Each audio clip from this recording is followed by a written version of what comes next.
Thanks for joining us here on this Friday. It is our top story here at noon. Former Indiana Sheriff Jamie Knoll has requested to change his not guilty plea.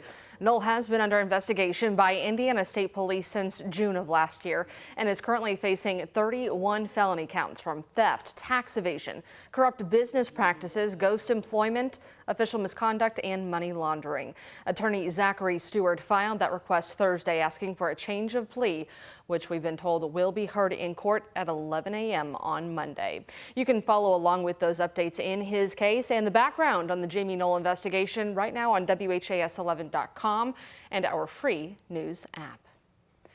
Two former Metro police officers accused of falsifying the warrant that led to Breonna Taylor's death are no longer facing some of their most serious charges. A judge is instead putting the blame on Taylor's boyfriend and his decision to fire at police. Our Taylor Woods spoke with a legal expert and activist about the judge's decision. March 13, 2020, Breonna Taylor was shot and killed in her apartment by LMPD during a botched raid. Now another major ruling in favor of two former LMPD officers involved in getting the warrant to raid her apartment. Heartbreaking, anger, rage. However, not surprised. Federal Judge Charles Simpson dismissed two of the most serious felony charges against former officers Joshua Janes and Kyle Meany. The two are accused of falsifying the search warrant that led to the deadly raid of Taylor's apartment. Sam Marcuson, law professor at Brandeis School of Law, says it's up to a judge to decide if any charges that won't hold up legally. In other words, that the elements of the crime simply are not met even by the allegations of the charge. In this case, Judge Simpson ruled that the falsified warrant was not the cause of Breonna Taylor's death. That charge carried a sentence of life in prison. It's heartbreaking for Antonio Taylor, who was a community activist involved in 2020 protests. Just confused about how could that happen to somebody's daughter, somebody's cousin, to be murdered in that way by the people who get paid to protect us. Judge Simpson, in his ruling, saying boyfriend Kenneth Walker's decision to open fire at police as they came through the door is the legal cause of Taylor's death. What he said next, though, was that violation, even if it were proved, did not cause her death or the use of the weapons. This ruling isn't the decision Antonio Taylor wanted to hear, but he's still holding out hope for justice. In Louisville, Taylor Woods, WHAS 11 on your side. Janes and Meany will still be tried in federal court on other existing charges regarding that warrant. Well, Charlestown police are looking for people who visited a massage parlor on High Street. Turns out one of the owners was not licensed, and now both are accused of voyeurism. Police arrested Bernard Allen Vlack and his wife Cynthia this week at their home in the 800 block of High Street. Officers said they began their investigation in late January when a woman reported finding a camera inside the room set up as a massage room.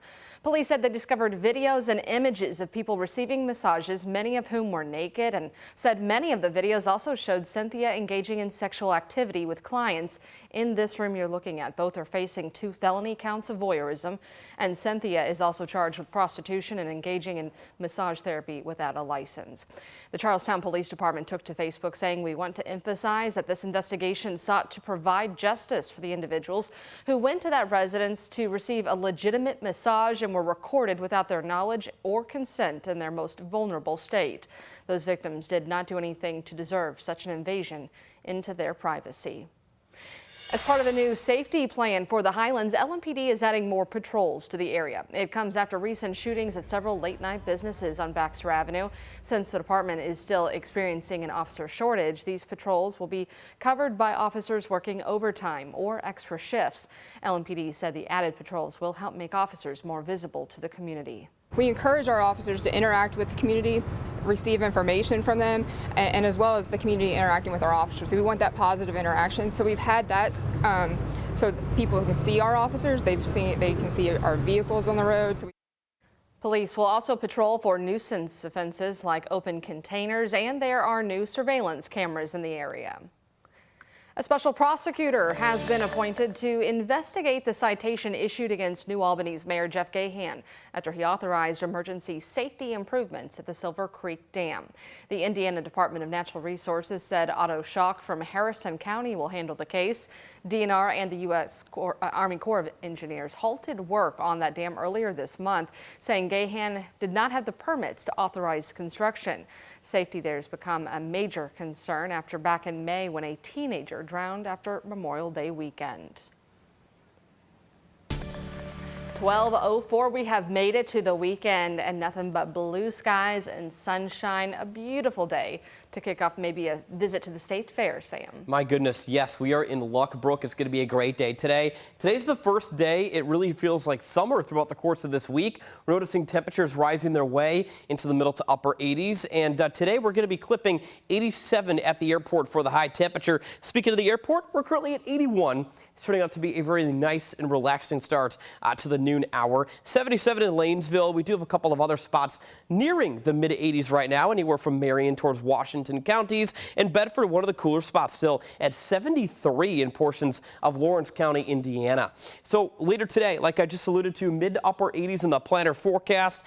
And the feels like temperature will not be affected too much because we're going to be lacking humidity again today. So it's going to feel pretty darn nice outside with the lack of humidity. In fact, tomorrow will be at 90, but keep in mind, due to the low amount of humidity, it will be a dry heat for our area. As we get you into Sunday, it'll be even hotter with the grand total of 92 degrees to be capping off the weekend. So with that said, this weekend will be a hot one and full of sunshine. So make sure you do have plenty of water packed with you. Next week, we're actually going to be tracking the potential for some thunderstorms. It'll be much needed rain because we have not seen measurable rain in over a week across Kentuckiana. So stick around. I'll be talking more about that forecast and that chance for thunderstorms to be planning out your week next week.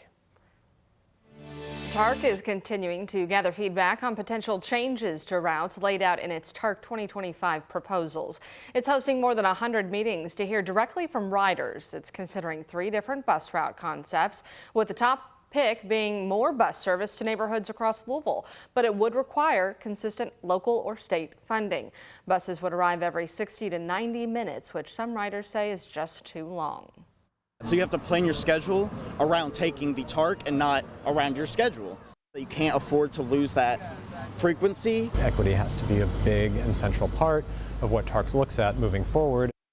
After the summer ends, TARC will move into the next phase, which includes drafting a proposal. For now, there's an online survey you can fill out to give your feedback on these concepts. It's linked in the story on the WHAS11 homepage. Kentucky continues to see an influx of new residents, specifically here in Louisville, and JCPS has the numbers to prove it.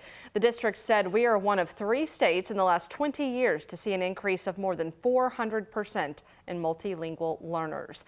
JCPS said of the nearly 20,000 new enrollments it processed last year, there were more multilingual students than those who only speak English.